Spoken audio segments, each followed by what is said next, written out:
Welcome to this aftercare and maintenance video for the volumizer. Congratulations with choosing the volumizer as your hair enhancement.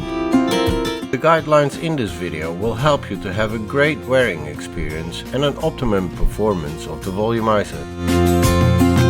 We will show you how to brush and handle your volumizer, how to wash and condition your volumizer, and how to style the volumizer. We will start with the daily routine of how to brush your volumizer. Brushing the volumizer is by far the most important part of the maintenance. We advise to brush at least 2 to 3 times a day. Curly textures, however, should not be brushed when dry. We advise to brush those textures only before washing and when they are wet. The most important maintenance tool that we have is the brush. We recommend to use the special brush, which has carefully chosen rigid plastic pins with a protective tip and bristle hairs. This combination detangles the hair, smoothens and polishes the hair, and retightens the volumizer every time you use the brush. Any of your natural hair that is going back under the net is being pulled out by the brush. This in effect tightens the volumizer back to the scalp and prevents matting underneath the net of the natural hair. And here are some examples of brushes that are not suitable for the daily maintenance of your volumizer. The so-called loop brushes and hair extension brushes with only plastic or steel pins or loops. Regardless of what their appearance or name may imply, they are not suitable for your volumizer.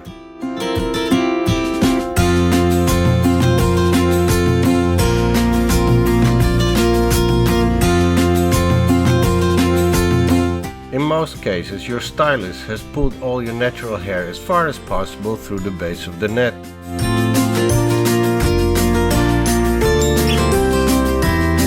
By using the brush, you'll pull out all the natural hair from out the hole, and it blends perfectly with the volumizer.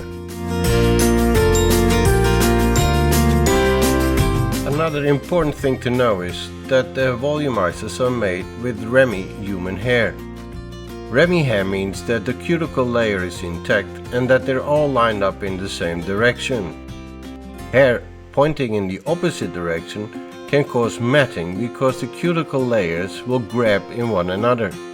In other words, reversed hairs will cause matting in the volumizer. That's why it's important to brush your hair at least 2 to 3 times a day and to follow the guidelines given in this video. The following instructions are about washing your hair with the volumizer. Never wash your hair upside down or in a sink. Use a reputable shampoo that doesn't contain any sulfates and oil products. Equally important is never to use any volumizing products. Volumizing products can cause severe matting. Before washing your volumizer, brush out any tangles that you may have. Always support the volumizer with one hand while brushing with the other. Support it on the opposite side of where you brush. Try to use the full surface of the brush and not only the tip.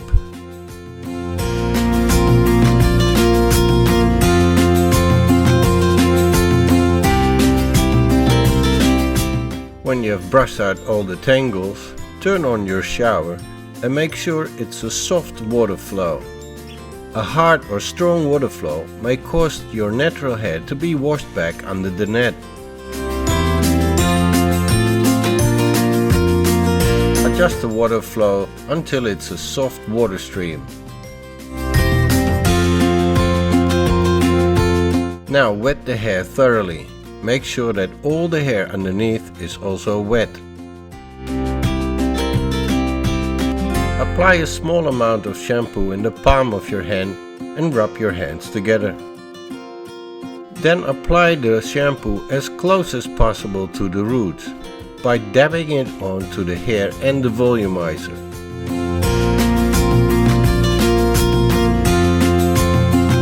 Never rub the hair or wash it wildly. Do not drag your fingers through the volumizer hair. Just rest the tip of your fingers on top of your head and make soft circular motions to penetrate the shampoo through the hair.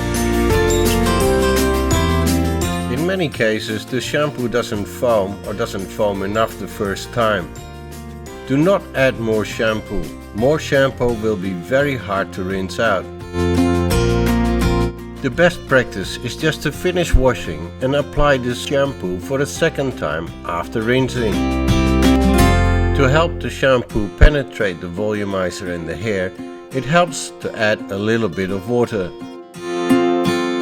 Continue washing before you rinse it out completely. When you're ready to rinse it out completely, just add little bits of water at the time.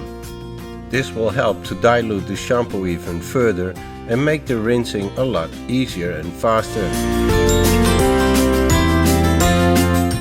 Once you've rinsed out the shampoo completely, it's time to apply it for a second time. Apply a small amount of shampoo again and apply it as shown in the first time. You will notice straight away that the shampoo is foaming a lot more than the first time.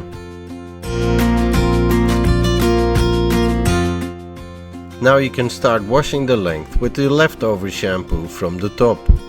It's not necessary to apply shampoo in the length. Again, add some water to the shampoo to help it penetrate through the volumizer and the hair. The more often you do this, the easier it will rinse out and the cleaner the hair will get.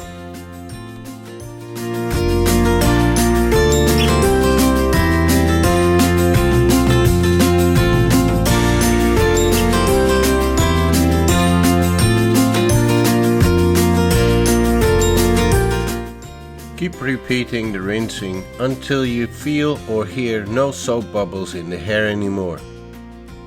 Only then it's clean. Now you can start applying the conditioner to the hair. Important with conditioners is that you should never add them to the scalp. Never add them on the top of the volumizer. This will be very hard to rinse out and can cause that the hair will have a residue underneath the net. Comb the conditioner through with your fingers until you feel that the hair is saturated.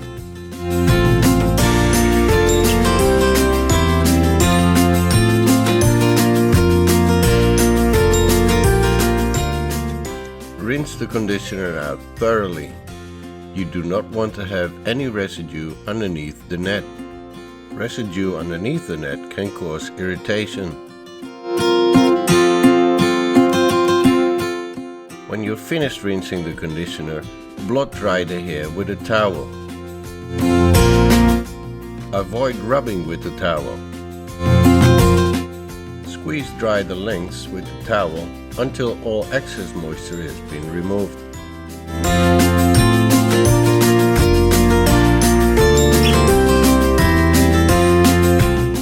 Once this is done, you can start brushing the volumizer. Important is that you start brushing the volumizer from the ends upwards. While brushing, support the volumizer with one hand and brush with the other.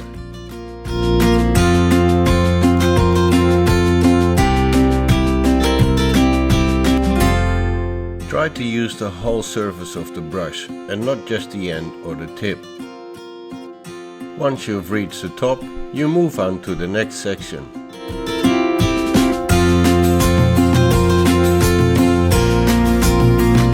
It is important to support your volumizer while brushing. It will prevent that you put too much strain on the connection point, which can cause breakage.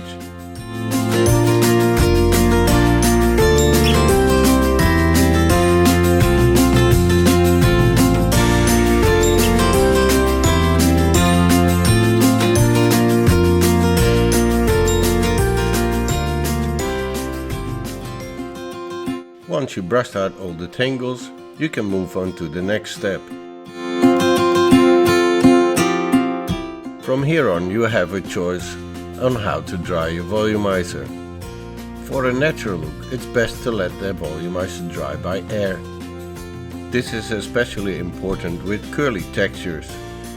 For maximum curl effect, add a diffuser to a hair dryer.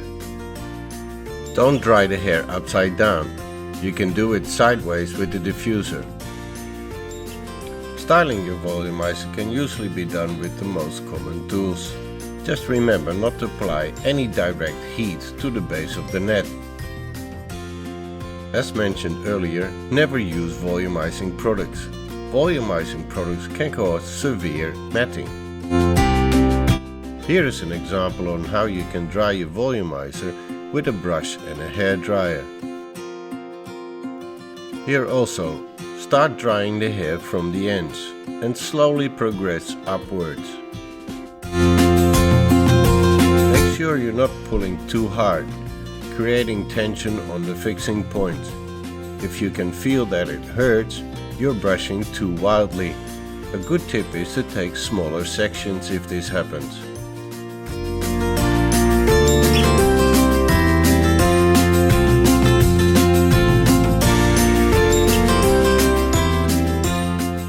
Your hairdryer should be set to a medium heat.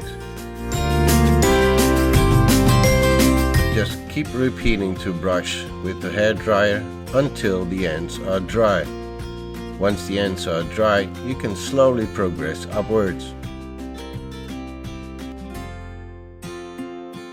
Once you reach the top, you can dry the volumizer by brushing it and following it with the hairdryer. Just brush gently and follow with the hairdryer until everything is dry. You can also use a diffuser on the hairdryer to dry the top. The soft airflow will prevent the hair being blown back under the net. Take your time to dry it thoroughly. This process cannot be rushed or done quickly.